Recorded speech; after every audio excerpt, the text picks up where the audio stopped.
దాన్ని ఎంతకు అమ్ముతావు? దేన్ని? ఆ చేప నాకు కావాలి. నేను అమ్మను.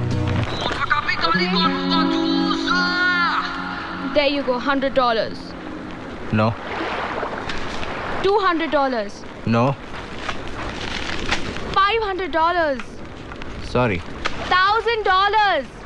50,000. చలో, $1,000 plus platinum chain, okay? ప్రపంచంలో డబ్బుతో కొనలేనివి చాలా ఉన్నాయి. అందులో ఈ చేప ఒకటి. Tell me, sir, మీకు ఏం కావాలి? ఏం అడిగినా ఇస్తావా? Yeah. ఏం అడిగినా బాగా ఆలోచించుకో. చూసావా, ఆకలి కోసం